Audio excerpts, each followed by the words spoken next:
Today's guest is no stranger to confronting tyranny. Whether abroad or on the page, Paul Greenberg is a New York Times bestselling author of 7 books, a Pew Fellow, and a National Endowment for the Arts Literature Fellow. He spent years on the front lines of Russia's failed transition to democracy, giving him a first-hand education in how dictators rise and how democracies fall. His latest work, A Third Term, is a razor-sharp political satire that imagines George Washington being pulled from the past to run against a modern-day tyrant in the 2028 election. But in a world of misinformation and media manipulation, even Washington himself isn't immune to collapse or to falling in love with his personal trainer. Tonight, we're diving into fiction, politics, and what it takes to recognize tyranny before it takes root. Welcome to the show, Paul Greenberg. How's it going, Paul? Welcome. It's great. Thanks for that great intro. I love the, it was really well edited and voiced. I appreciate that. I appreciate that. Like, I'm retired, so you have some time. I enjoy it. So why don't we start out by just kind of giving everybody a backdrop, kind of where you came from and how you got to start to become an author in writing. Sure. So I was, believe it or not, a Soviet studies major, which I think dates me. I think you're probably old enough to know what that even is. But I went to college when Mikhail Gorbachev was coming to power. I remember. Yeah, it was like 87 or something like that. And so, those of us who are of a certain age, we remember growing up under the threat of nuclear annihilation all the time, right? Like there were fallout shelters, there was discussion of, nuclear winter. There were all sorts of kind of scary things all the time. It's a kind of scary time to grow up, actually. So when Gorbachev came to power, and again, for younger listeners, they may not remember, but Gorbachev came in as a reformer, really shook up this old, literally dying Soviet bureaucracy, introduced the concept of glasnost, openness, perestroika, restructuring. And so I was totally excited about this whole thing. And I was like, well, hey, let's be a Soviet studies major. What else could I do? So I learned Russian. And also alongside of that, I went to Brown University, which had a very interesting filmmaking department. It was called the semiotics department. So I made a lot of experimental independent films. And weirdly enough, a lot of people say this of their undergraduate education, that it didn't really prepare them for real life. But my undergraduate education exactly prepared me for real life.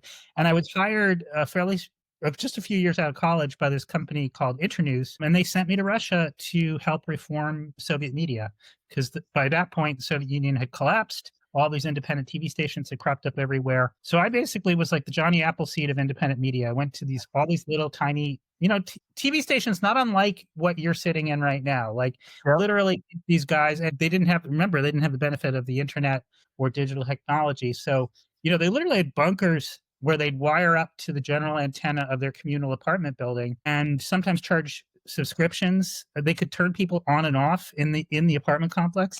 So anyway, so I did that for a number of years.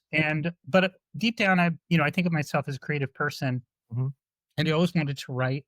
And I wrote a novel out of that called Leaving Katya, which is sort of a love story set amidst the collapse of the Soviet Union. And then weirdly, because I fish, you can see my fishing hat, you can see my fishing cup.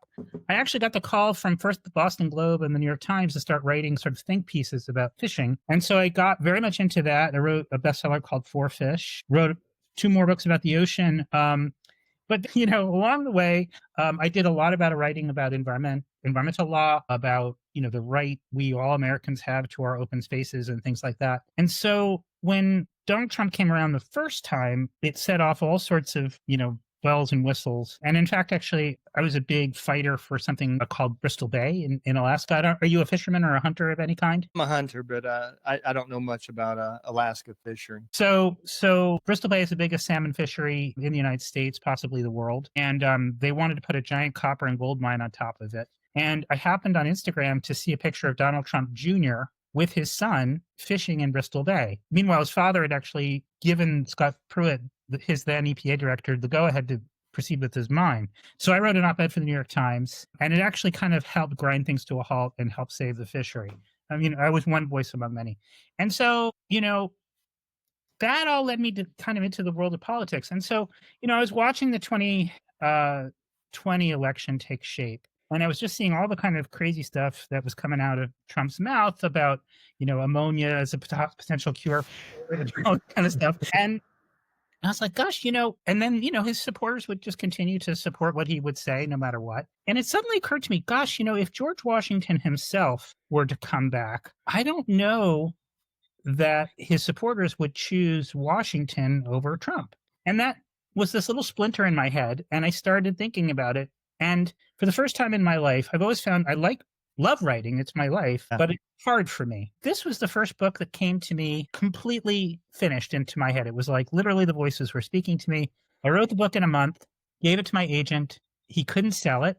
This was 2020. So I put it in a drawer and I thought, okay, well, and then Biden won. I thought, oh, well, done with this. Cut to 4 years later. And then, of course, the same dynamics start again. And a small private foundation approached me and asked me if I would like to publish the book because they had read it in draft form. And I said, sure. So we published it just before the election. Didn't seem to have affected anyone's opinion, but it continues to kind of just make its way. And we just dropped the audio book. It's out in paperback. It's out in Kindle. And I've been making the rounds, and it's been super interesting. And, every time Trump mentions the possibility of his running for a third term, which he does quite a bit, I get renewed interest in this. So I figure this book is going to kind of dribble along for the next 3 or 4 years. Hopefully after 3 years, we'll be done with it, but we'll see. I don't know. Well, so it's funny when I went through your bio, right? And I seen what you had did with this book. It caught my attention because I wrote a piece for a veteran magazine called At Ease magazine. And what I was doing was comparing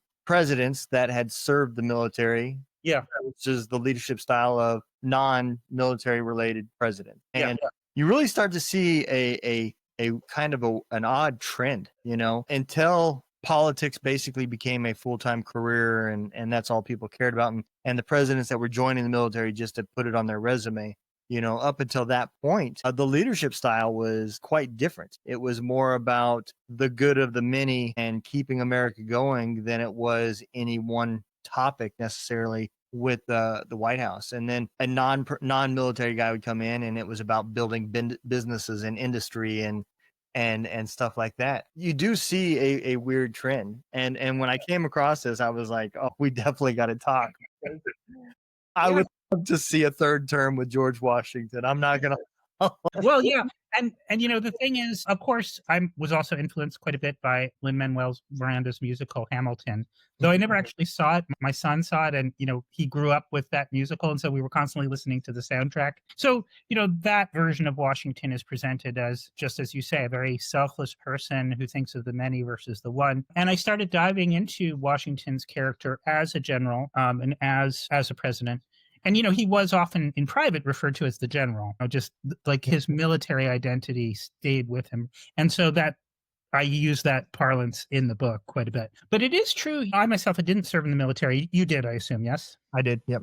So I didn't serve. My dad was a captain in the Army. So, I'm proximate to it. But what I have found in my dealings with military, and I have dealt with military quite a bit when I worked in Bosnia, for that same organization.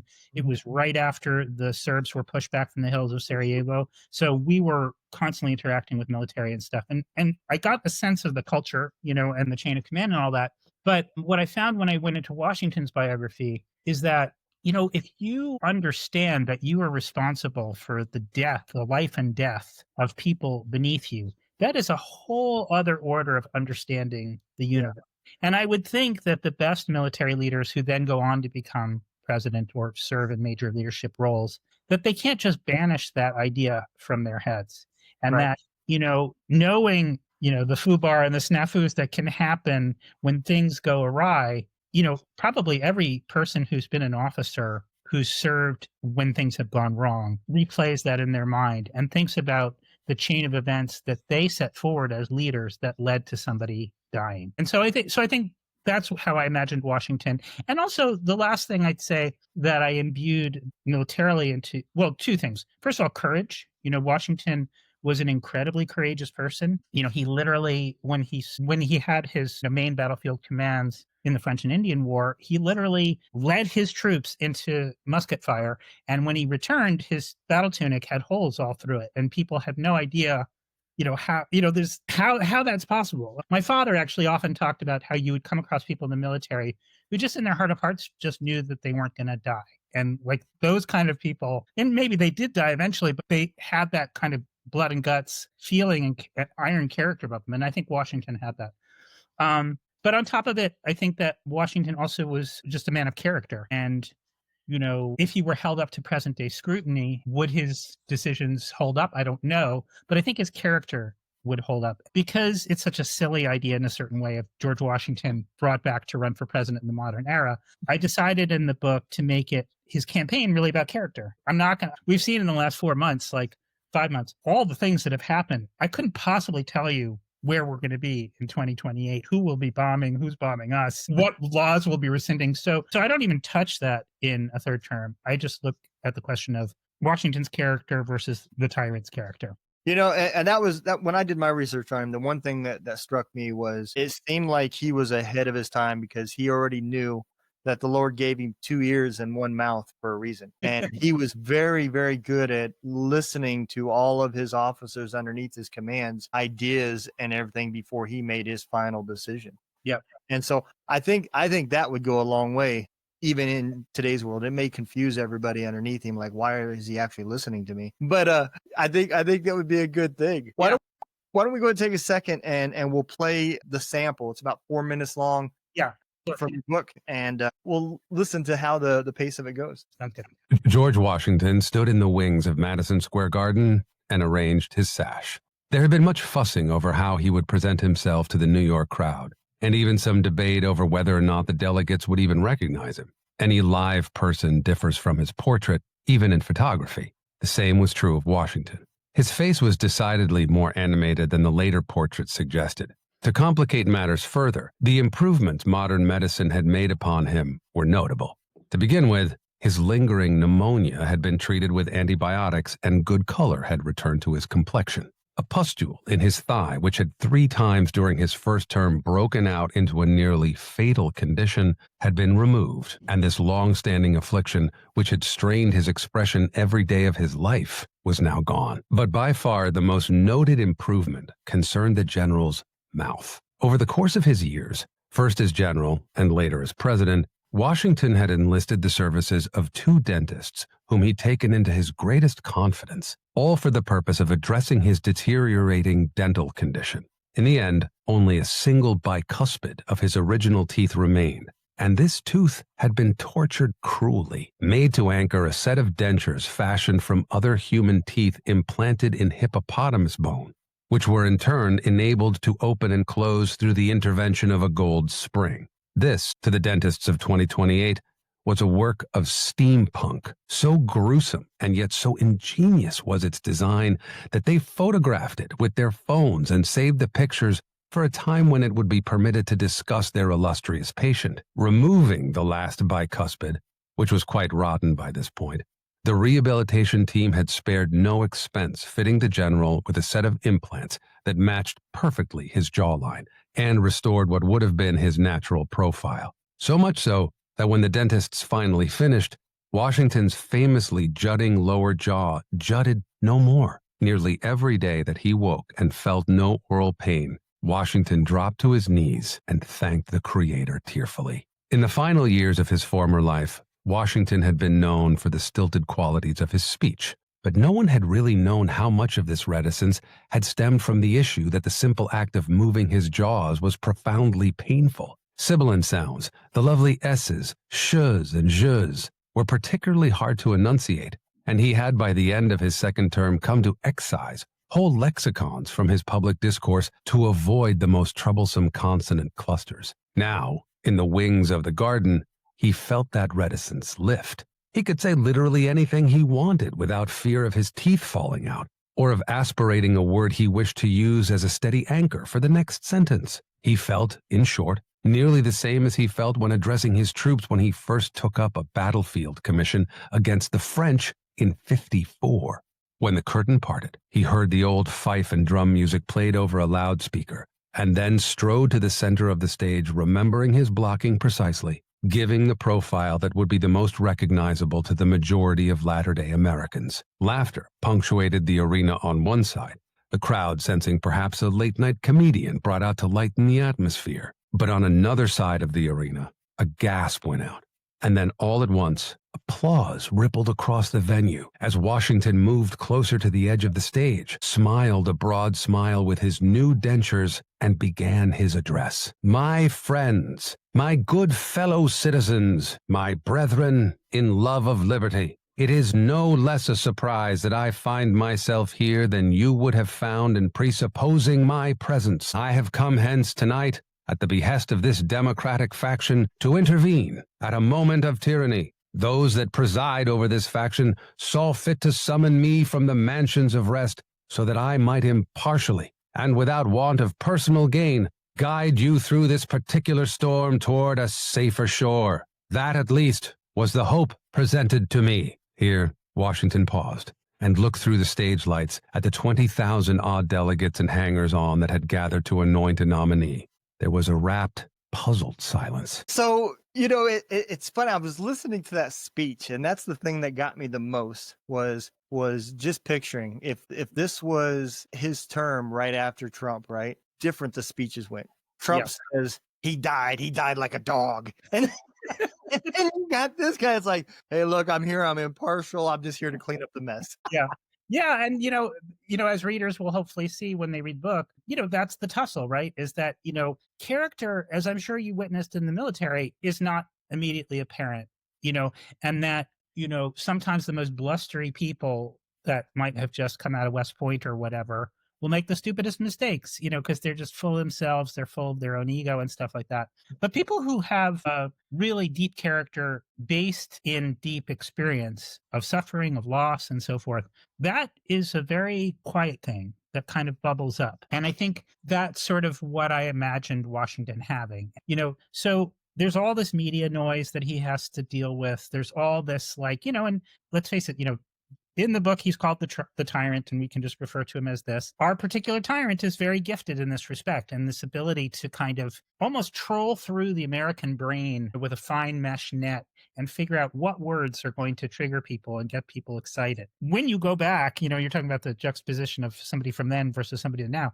like the Lincoln Douglas debates lasted hours. And because people, their brains hadn't been rotted by scrolling through Instagram and so forth, they could follow the tendrils of a complicated argument. And so to some degree, that's what Washington has to fight with in order to kind of beat the tyrant. Yeah. And to be honest, back then, let's face it, the people that were voting, they took that serious. I mean, they had fought for that right to do it, and they all knew somebody that had died. So they wanted to hear what was going to be done and what they were going to be doing, because they knew it directly affected them. And in today's world, good luck on getting the ship to stand there for an hour and a half and listen to a speech. That's right. Right. Yeah. And I think, I don't know. I think the other thing is that Washington could smell lack of character in others, and that's the other thing I was trying to set up is that, I think we've seen in this president that there's just this constant need for affirmation. I don't know if you read the news today about the NATO summit where, pardon? I have not. I've been editing videos all mornings. Better use of your time. But, the head of NATO, a German, sort of went out of his way to kind of endlessly genuflect and bow down to the president and all this. And there's a piece in the New Yorker about it where the writer talks about how our president's character is such that, and maybe it stems from lack of parental approval as a child or whatever, but it seems a bottomless pit of needing affirmation from the outside and proof that you are in fact a good person and a strong person. And one of the things that gets under the tyrant's skin in this book is that there's just no way that he can outdo Washington. There's no argument. And no matter where he looks, no matter how many things he's named after himself on every single quarter, every single dollar bill, he's looking at his ultimately more successful rival. So, that's kind of thing. The other thing that and why the book is called A Third Term, it's slightly deeper than just simply, what if this president gets a third term? It's more, when you think about it, Washington set the precedent of only 2 terms in office. People seem to think that was somehow in the original draft of the Constitution, but it was not. Washington willfully stepped down, partially because he was exhausted, partially, keep in mind, he was in command for years, decades, really.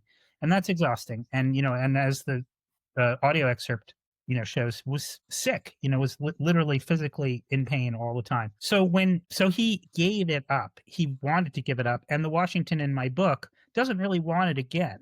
Like he's kind of dragged kicking and screaming. And meanwhile, the tyrant, all he wants is more. All he wants, he doesn't want it for the sake of helping people. He wants it for the sake of having it. So I thought that was a funny kind of collision of things. Yeah. So let me ask you this: when you were building out the base, did it just come to you and say this character has to be George Washington, or did you look at Hamilton, or even somebody like Roosevelt that was very anti-business? Yeah. It's a really good question. Lincoln comes to mind. I think at one point in the book they do. Washington himself gets a little bit heated when discussions of Lincoln come up, and he just refers to him as the backwoods lawyer Lincoln. And so it's fun to play with historical characters, like moving around the chessboard. Yeah. But I did think a little bit about it, but I also thought that there's something about it being the first president. I also think it's funny that because of my Soviet background, I know these weird things, but there were a couple of Soviet emigres who did a funny thought experiment where they started making paintings based on sociological surveys of people in the country. So, like, for example, they would ask people, like, what do they want in a painting?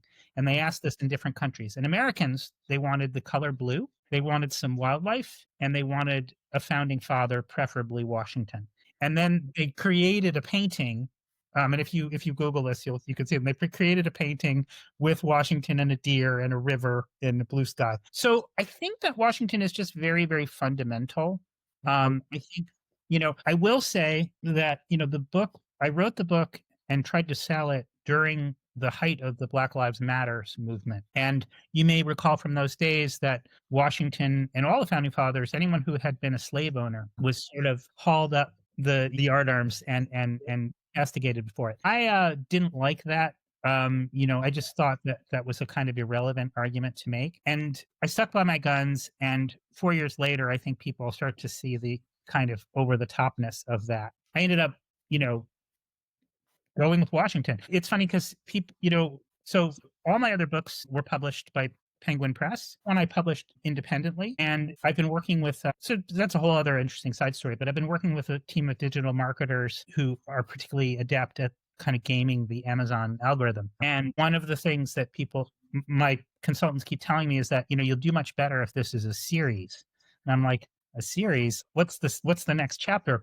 But then it actually occurred to me, so as readers will see when they read the book, Washington comes to us via something called the anomaly. There's some sort of anomaly that we can see coming around the backside of Mars or whatever. Not much is said of it. But then it occurred to me, maybe I should do a series called The Anomaly. Each little book is just somebody comes back to solve a particular problem.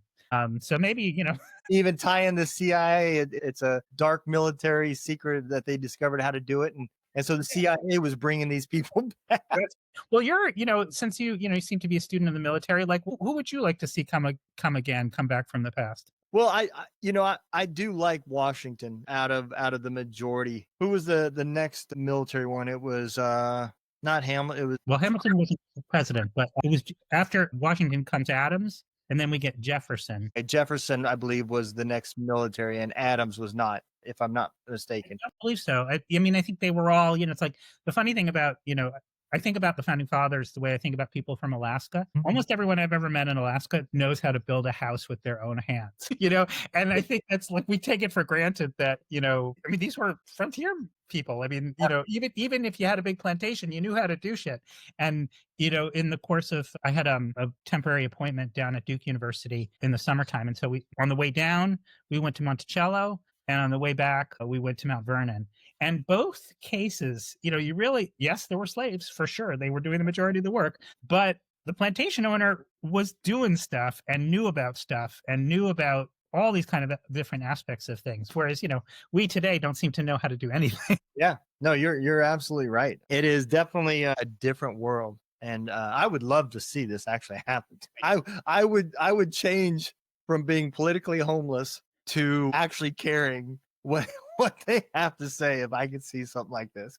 Yeah, well, we are, so the other thing that's going on with this, we got a second grant to kind of promote the book and so forth. And actually I commissioned a screenplay that an Emmy Award-winning writer is writing as we speak. So you may not actually see it in reality, but in my fantasy, George Clooney plays Washington, and and maybe even J-Lo comes back and plays his personal trainer. I don't know if you ever saw that movie Out of Sight, but they had such chemistry. But in my vision of the film, as the passage alludes to that you played, Washington, when he's brought back, is actually quite feeble. He's literally snatched from his deathbed. He's got this pustule in his thigh. His teeth are a wreck. He's got pneumonia. And so what I'd like to see is like Clooney looking terrible, which we never see, and when he comes back, he's looking terrible. He's a wreck. And that in the course of the film, Clooney emerges as Clooney, but Clooney as Washington rather. And so if we could ever pull that off, that would be great. With all the digital work out there, I'm sure they could, make him look digitally weathered. Yeah. So let me ask you this: when you talk about the satirical elements, how do you balance the humor with kind of the warning that you're putting out? Well, nobody likes a lecture, right? And there is this Leo Tolstoy, who wrote War and Peace and Anna Karenina. He employed a device in Russian, it's called ostranение. It means to make things strange. And so he'll often have something unfold before the eyes of a child. And so she's able to express, like in War and Peace, Natasha Rostova, the main character, that she gets taken to a play, and it's a terrible play, and only she can see how fake and stupid it is. And so it's this way of kind of showing how ridiculous everything has become. So Washington is kind of Natasha Rostova in this case, in that he's taking in this bizarre situation, where he has to kind of step up. I mean, so the passage that you played is just before he steps onto the stage at the Democratic National Convention in 2028. Going into it, to the delegates, so nobody knows about Washington. It's the Democratic Party machine is grinding ahead as usual, and they've come to New York in 2028, and it's locked. It's deadlocked. And between one guy, I can't remember, I think he's called Reuter Van something or other, but he's like the scion of a wealthy Chicago real estate family. He looks great, and he's an absolute idiot. And then this rival is this candidate named Jay Henton Syed, who is a they. We don't even really know their ethnicity. We don't really even know their policies, because identity has taken over the whole question of policies and character and stuff like that. So looked at through Washington's eyes, you see this insanity of the Democratic Party, which I think we're seeing still. Everyone crying out. And I'm a left wing. I should say, I have historically voted Democrat, but I'm just like blown away by the idiocy where you have this election which clearly shows that what's on people's table is bread and butter issues of economic stability, all these kinds of things. And then the first thing that Kamala Harris does publicly is go to the wedding of Huma and a Soros person at a giant wedding, probably a 6 or 7 figure wedding. It's just like, what? And you're thinking about a political comeback? Like how, and going to this event, and what are you thinking? So I think, like you mentioned at the top of the interview, that a military leader looks for the greatest good for the greatest number of people. Yeah. And I don't think that that's what's happening with either party at the present time. You mentioned you were politically homeless, and I appreciate that. Because, what happens with ossified political parties, and, Hamilton actually argued against political parties.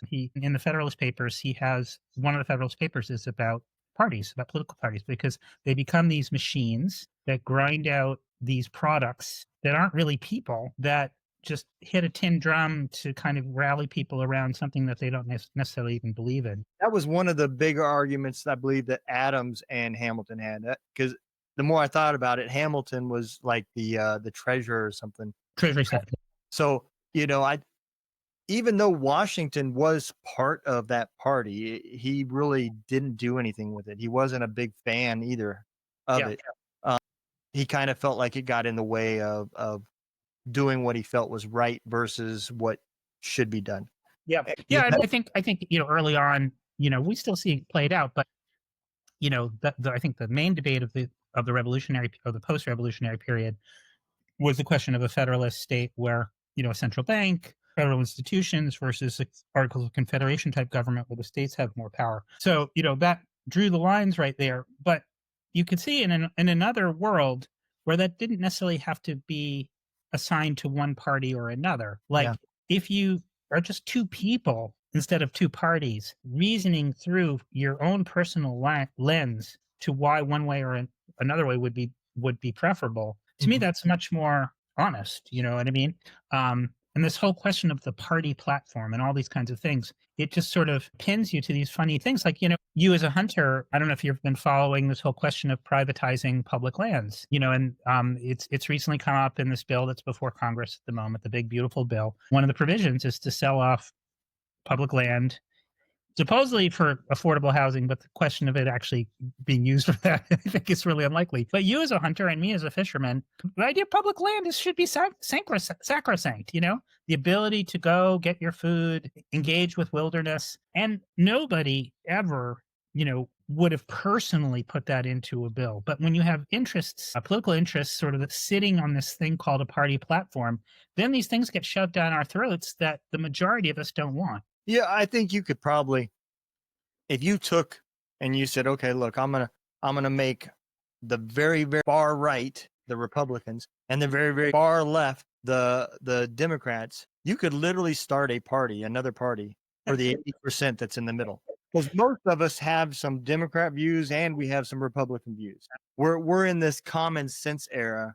Yeah. And then you got the people on the outside where we're both going, what the hell? What the hell? Exactly. And, and most of us just want to live our lives and not be messed with, but also to have basic rights protected.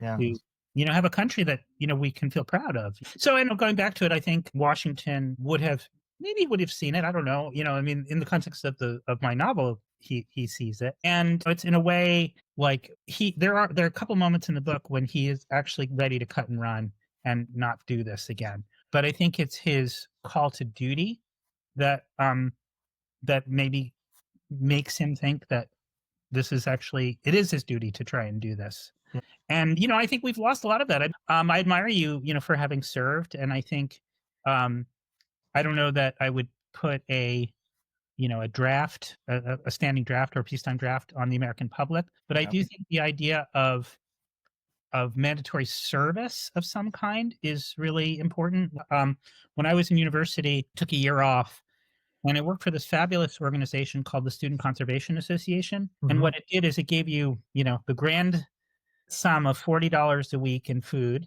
and they gave you some housing. And I lived in Eugene, Oregon, and every day I worked for the Bureau of Land Management and counted salmon and steelhead, and just walked up and down the rivers of the Coast Range, back and forth all day long, getting so soaked that they literally had to wring me out by the time I was finished. But that service, I never had known a government employee before, really. I'd never known what that was about. And I'd never worked basically as a volunteer before, because $40, nobody's putting any money in the bank for $40 a week. So, so I do think that service is, and it's funny because I think, I don't know if you have kids, but my son just went through the whole kind of college application process, and he's a freshman now, or he's going to be a sophomore actually. But there's so much in that sort of dog eat dog world to get into college. There's all this like mock service where people, maybe they might do volunteer at a food bank or but most people do it to put a check on their resume rather than finding their inner selfless person. And it's funny, I have a buddy of mine from a Soviet study states, her daughter, who truly believes in meritocracy and truly believes in the volunteer work she does. I'm helping her write an op-ed, hopefully for the New York Times, about fake volunteerism, which abounds, And so, it's a real tough problem. Like, how do we imbue youth with a sense of the necessity of service? What made you go into the military back in the day? So me and my wife started dating in 7th grade, and I got married literally a month after high school. Wow. And so I was working as a mechanic. I didn't have the money for college, and I just needed skills. Nobody really wanted to hire a 18, 19-year-old kid. So I joined the military back then. It was 94. And it was literally a 9-to-5 job. I was like, well, I'll come in, I'll get some college money. It was all selfless reasons. I didn't come in because I wanted to, like the kids nowadays after 9/11, I got a lot of respect for those guys because they came in knowing what they were going into.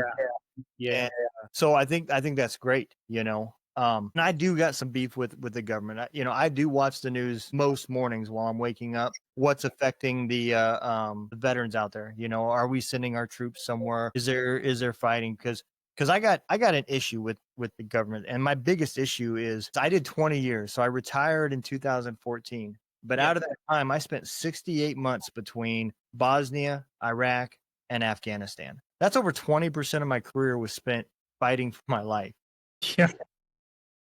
They wonder why we've got so many problems. You just can't keep sending people. I completely agree with you. And there should be a law about how much you can put a soldier in there. At some point, he's had enough feet on the ground and experience that he's more valuable training troops than he is continuously tearing his mental health to crap. Yeah. What years? Can I ask you, when were you in Bosnia? Let's see, 96. Yep. So it was that was back when it was S4. Yes, that's right. Well, we were probably traipsing around at the same time, because I was in and out of Sarajevo and all around from 96 to 98. So, Yeah. and I do remember the S4 troops. To this day, I can't remember what I did last week, but for whatever reason, I still know how to say in Bosnian, stop, I'll shoot. And I know what the word for candy is, bonbon. Yeah.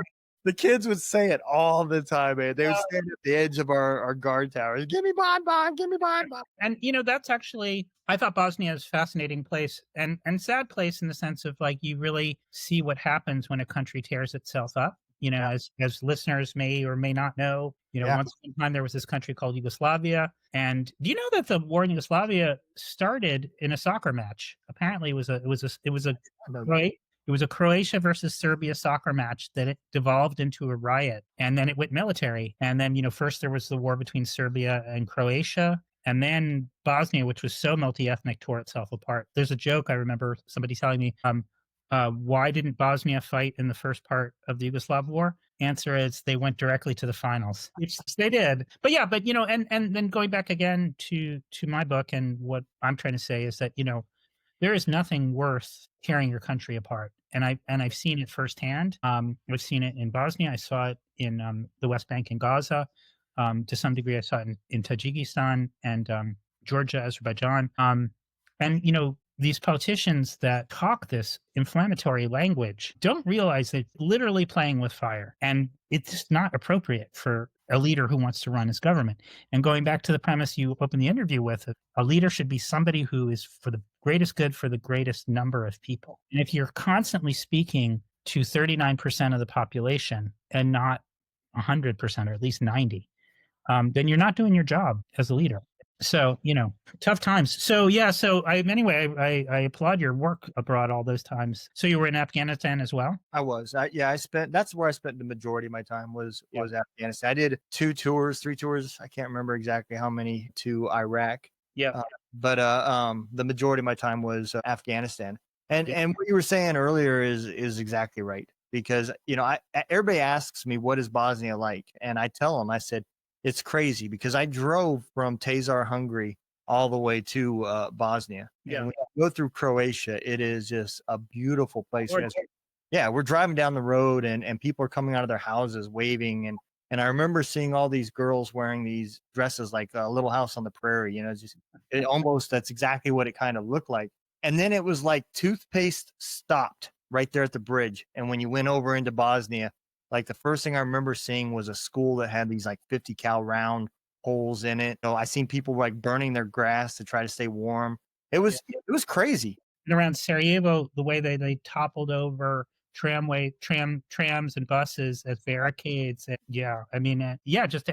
and you could see the ethnic, you hear the term ethnic cleansing, but you could look at the house it's like Croat, Serb, Muslims, and then it was reversed in, whatever other town you might have been in.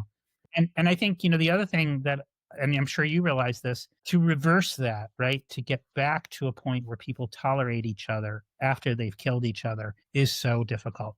And, my personal mission there, or the work that Internews did and the work that I did in Bosnia, was reconstructive. We had funding from the now defunct USAID to do TV programs that were integrative. So I produced a Bosnia-wide TV magazine called Fresh, where we had Croats, Serbs, and Bosnian Muslims making the same TV show together. and getting people back to where they have a shared vision of reality, it's really, really hard. And it may not even be possible for the generation that went through that, and that the only hope might lie with the next generation. And we certainly don't want to get to that point in this country. Yeah, that was like, again, like, there's just so many people that don't understand, the things that I seen over there that really just kind of like made you be thankful as a father. By the time I went over there, I had youngins.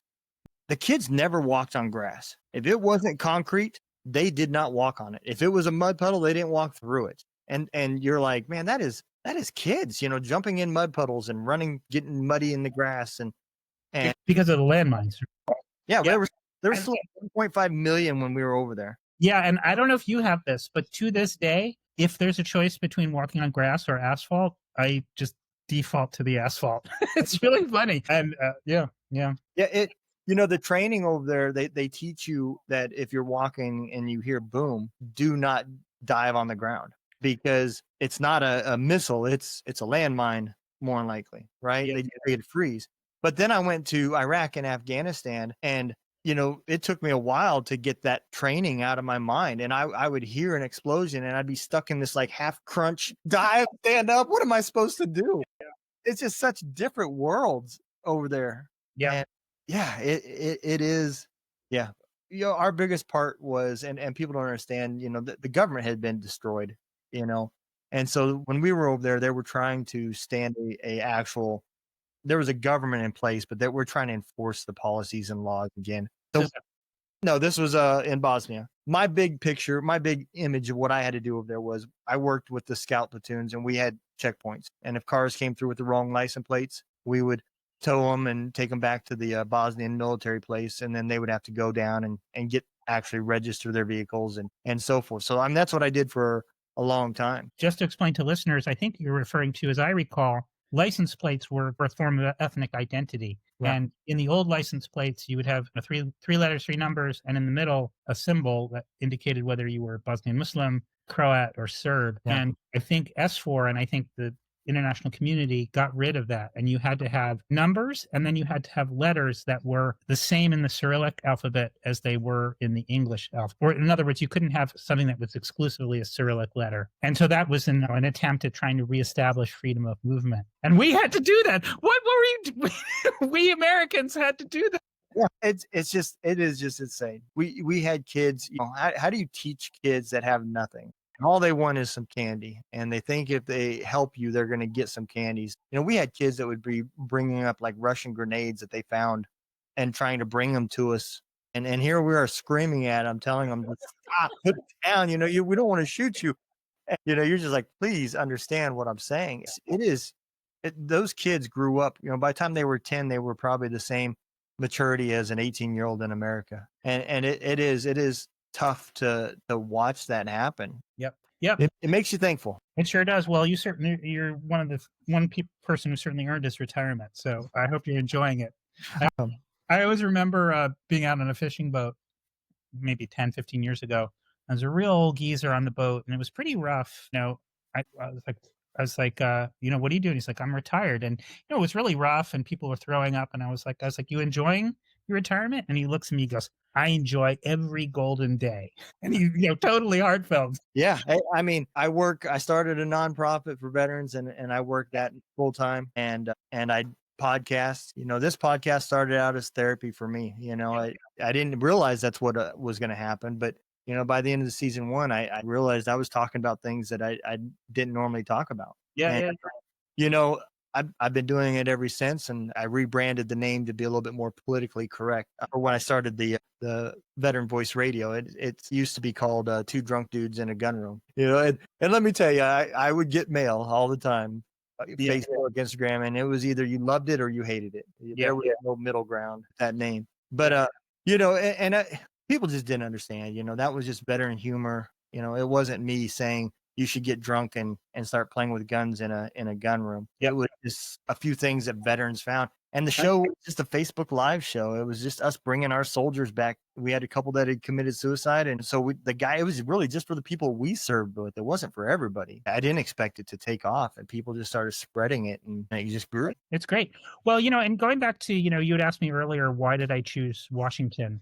In a way, it's the same story. It's like nobody argues with Washington. Believe it or not, there are still people in this country who take offense at the name of Abraham Lincoln, who see it as an affront to the South and all that kind of thing. But I think, there's a point at which a name becomes more than a person. It becomes almost a kind of a brand. And I think when people think about Washington, they think of truth. They think of the cherry tree, whether it's true or not. Apparently it might be apocryphal. Who knows? I think they think of strong leadership. They think of impartiality. They do now more and more think about slavery. But, I think and just to tease it for readers, I do, get into the slavery thing a bit.